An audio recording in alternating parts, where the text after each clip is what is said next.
부가가치세 기간신고 SPT 마사 PPN 2025년 PER 11 규정에 따른 부가가치세 기간신고 SPT 마사 PPN과 관련된 내용은 다소 어려운 주제입니다. 이전에는 SPT의 종류가 4가지였지만 새로운 국세청장 규정이 발행된 이후에는 실제로 3가지 유형만 남게 되었습니다. 안녕하세요. 오늘 영상의 주제는 2025년 PER 11 규정에 따른 부가가치세 기간신고 SPT 마사 PPN입니다. 이 규정의 정식 제목은 다소 깁니다. 즉, 소득세, 부가가치세, 사치품 판매세니 인지세 신고 규정에 관한 것으로 국세청 핵심 세무 행정 시스템, 코어 텍스 어드미니스트레이션 시스템 시행과 관련된 규정입니다. 특히 오늘은 그 중에서도 부가가치세 기간신고, SPT 마사 PPN과 관련된 부분에 초점을 맞추도록 하겠습니다. 이 규정은 매우 방대한 내용을 담고 있습니다. 실제로 PER 11 규정에는 총 147개의 조문이 있으며 그 중에서도 부가가치세 기간신고와 관련된 규정만 48개 조문에 달합니다. 그럼 먼저 이러한 새로운 규정이 왜 필요한지 그 배경을 살펴보면 다음과 같습니다. 부가가치세 기간신고는 납세자가 납부해야 할 부가가치세의 계산 결과를 책임있게 보고하기 위한 수단입니다. 또한 다음과 같은 내용을 보고하기 위한 목적도 있는데, 첫째, 매입세액, 파작 마숙한과 매출세액, 파작 끌로하란의 공제 여부입니다. 둘째, 납세자가 스스로 납부하거나 정산한 세금의 보고입니다. 그리고 셋째가 특정 징수기관이 부가가치세를 징수한 경우 바로 그 보고입니다. PER 11 규정에서 이러한 신고 절차를 새롭게 규정한 배경과 목적은 다음과 같습니다. 첫째, 2025년 1월 1일부터 세금 계산서 발행 및 세무 행정이 코르텍스 시스템을 통해 이루어지기 때문입니다. 즉, 새로운 디지털 세무 시스템을 반영하기 위해 새로운 규정이 필요하였습니다.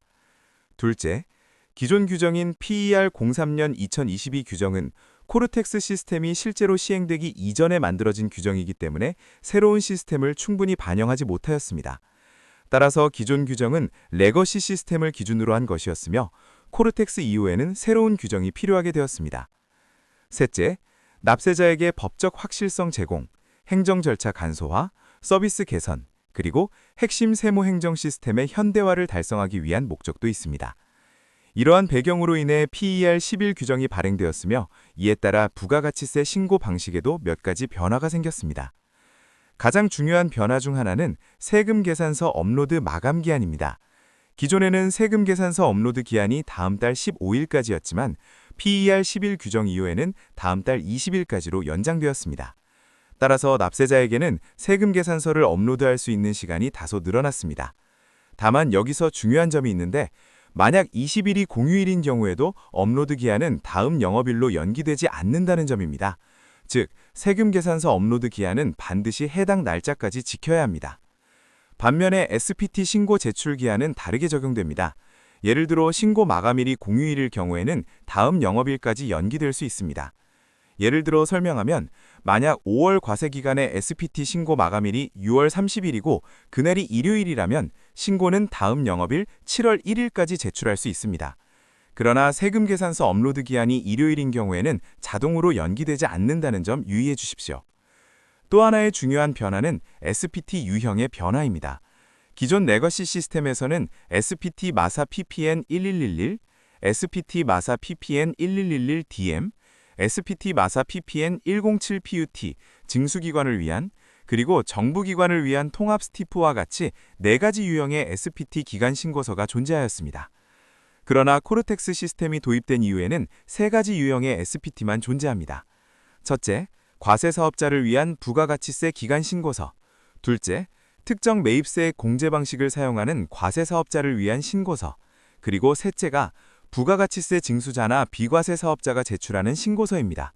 즉, 이전 4가지 유형에서 3가지 유형으로 단순화되었습니다.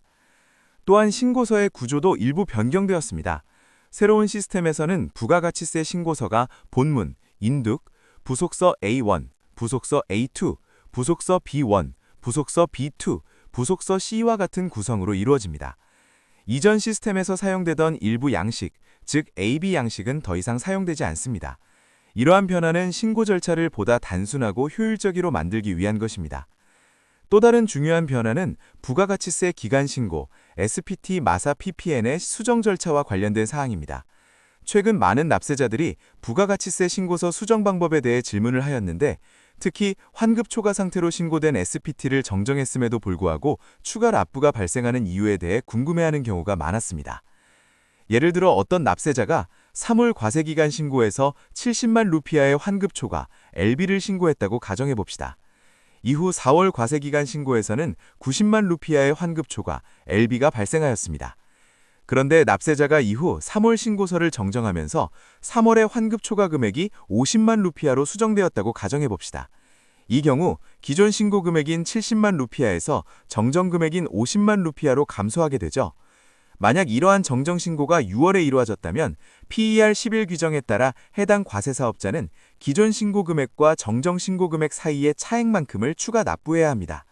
이는 초기 신고에서 70만 루피아가 반영되어 있었기 때문에 정정 후 환급 금액이 줄어든 만큼 그 차액에 대해 부족분이 발생하기 때문입니다.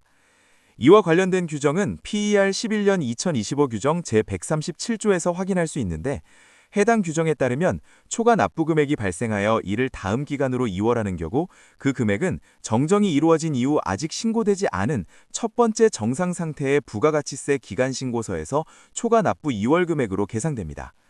예를 들어 3월 과세기간에 환급 초과, LB가 발생하여 이를 4월 과세기간 신고로 이월했다고 가정해보면 이후 3월 신고서를 정정하면서 환급 초과 금액이 더 커졌다면 그 증가한 차액은 이미 신고가 완료된 4월 신고서가 아니라 그 다음 과세기간인 5월 신고서에 반영이 됩니다. 즉 이미 제출된 신고서가 아닌 아직 제출되지 않은 다음 정상 신고 기간에 그 차액이 반영되는 구조입니다. 마지막으로 부가가치세 기간 신고는 세금 계산서 발행과 밀접하게 연결되어 있으므로 납세자들은 PER 11년 2025 규정에 따른 세금 계산서 발행 규정도 함께 학습해야겠습니다.